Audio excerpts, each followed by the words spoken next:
First year की class में online class में आपका स्वागत है। फाइनेंशियल अकाउंटिंग में हम ब्रांच अकाउंट्स की बात कर रहे थे और ब्रांच अकाउंट्स में हमने दो मेथड कंप्लीट कर लिए, ब्रांच डेटर्स मेथड और stock and debtors method. Stock and debtors method को हमने दोनों तरीके से समझ लिया था कि जब माल हेड ऑफिस द्वारा लागत मूल्य पर दिया जाता है और जब माल हेड ऑफिस द्वारा इनवॉइस प्राइस पर दिया जाता है। इसमें 5 और 6 तरह के अकाउंट बनते हैं, उसकी चर्चा हम कर चुके हैं। अब हम बात कर रहे हैं तीसरे मेथड की, और तीसरे मेथड का नाम है अंतिम लेखे विधि यानी कि फाइनल अकाउंट मेथड।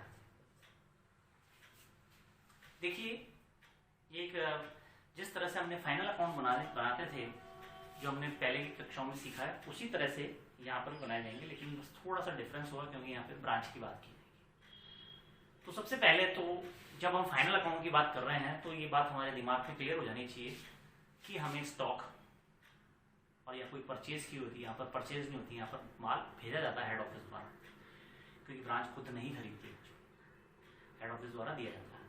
तो ये बात क्लियर होगी कि स्टॉक, अब स्टॉक में दोनों स्टॉक, ओपनिंग और closing stock, goods and to branch, return किया गया गुड्स, डेटर से रिटर्न किया गुड्स, इन सब को हमें यदि ये इनवॉइस प्राइस पर है तो कॉस्ट प्राइस पर लाना होगा। ये बात तय है। अगर ऐसा है और ये मेथड पूछा जाता है तो सबसे पहला काम हम यही करेंगे।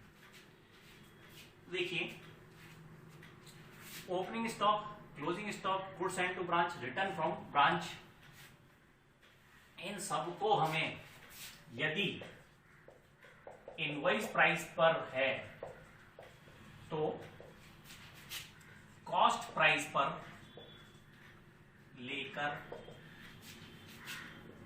आएंगे। ये आपको बात ध्यान रखनी। अब जब इनको हम कॉस्ट प्राइस पर ले आएंगे तब हम इस अकाउंट की बात करेंगे। देखिए, यहां पर हर एक ब्रांच का एक ब्रांच अकाउंट बनाया जाता है और उस ब्रांच अकाउंट के हिसाब से एक मेमोरेंडम के तौर पर ब्रांच ट्रेडिंग P&L भी बनाया जाता है। ये एक मेमोरेंडम टाइप का अकाउंट होता है। अब आप समझेंगे इसको कि ये किस तरह से बनता है। देखिए, कोई सी भी ब्रांच है तो उसके दो स्टॉक होंगे, ओपनिंग स्टॉक, एक तो गुड्स का होगा और एक डेटर्स का होगा। तो हम उनको एक साथ ही लिखेंगे, to balance BD, opening stock और डेटर्स का ओपनिंग बैलेंस। ऐसे ही इनके क्लोजिंग बैलेंस भी होंगे, तो हम सबसे लास्ट में यही लिखेंगे, बाय बैलेंस CD, स्टॉक और डेटर्स का। अब यदि ब्रांच को माल भेजा गया हेड ऑफिस द्वारा तो branch account debit to goods and to branch account की एंट्री करेंगे। यदि कोई एक्सपेंसेस हेड ऑफिस ने किए हैं ब्रांच के लिए तो branch account debit to bank किया जाएगा। ये भी क्लियर हो गया। अब यदि ब्रांच द्वारा सेल किया गया कैश में तो जो सेल किया गया पैसा कैश में आया वो हेड ऑफिस के पास जाएगा। तो यहाँ पर बाय बैंक यानी कि bank account debit to branch, यानी कोई सी ब्रांच है, अजमेर आपका जो भी ब्रांच है, उससे वो पैसा हेड ऑफिस के पास जाएगा। यदि क्रेडिट पर सेल किया गया है तो डेटर्स से पैसा आया होगा, तब भी पैसा आया तो किसके पास गया, किसके पास गया, हेड ऑफिस के पास, यानी कि फ्रॉम डेटर्स बाय बैंक, यानी कि bank account debit from debtors, bank account debit to cash sales, यानी कैश सेल्स से भी हो सकता है और बैंक अकाउंट से भी हो सकता है। इसके बाद एक बात आती है कि यदि बैलेंस है तो बैलेंस यहां पर लिख दिए जाएंगे। अब इसके बाद में इनका बैलेंस निकाला जाएगा, बैलेंसिंग फिगर। यदि डेबिट बैलेंस आता है तो प्रॉफिट, जिसको P&L के नाम से शो करेंगे, टू P&L यदि प्रॉफिट होता है, और यदि क्रेडिट बैलेंस आता है तो बाय P&L लॉस के नाम से एंट्री की जाएगी। तो इस तरह से अकाउंट से हमें पता लग जाएगा कि क्या प्रॉफिट हुआ या क्या लॉस हुआ। अब ये फाइनल अकाउंट मेथड है तो इसी बेस पर एक मेमोरेंडम के तौर पर ट्रेडिंग P&L बनाया जाता है, जिसको branch trading and P&L account बोलते हैं। तो देखिए, यहाँ पर ओपनिंग स्टॉक ये कॉस्ट प्राइस पर आएगा और ये भी एक कॉस्ट प्राइस पर आएगा। अब ये मैं आपको बता चुका हूँ कि मान लो कि कोई माल है जिसकी 100 रुपए कॉस्ट है, ये हमें पता नहीं, लेकिन हमें ये बता दिया कि सब 120 रुपए, इसमें कॉस्ट का 20% जुड़ा हुआ है। तो हमें पता है कि कॉस्ट का 20% बोला, तो कॉस्ट का बोला तो कॉस्ट को 100 मानो, 100 का 20%, 100 का 20% 20 रुपए। तब पता लगा कि 20 रुपए, तो 20 रुपए को अलग किया तो पता लगा कि साहब इसकी कॉस्ट कितनी है, 100 रुपए है। तब हम ये कहेंगे साहब कॉस्ट इज 100 रुपए। तब ये 120 ना लिख करके कितना लिखेंगे, 100 रुपए लिखेंगे। अब हमारे को सिंपल सा पता है कि ट्रेडिंग अकाउंट में साहब ओपनिंग स्टॉक आता है, क्लोजिंग स्टॉक आता है, सेल की जो होता है वो सेल आ जाती है, और जो भी माल परचेज किया गया परचेज ना करके जो भी हेड ऑफिस से माल आया वो लिख दिया जाएगा और क्रॉस प्रॉफिट निकाल लिया जाएगा।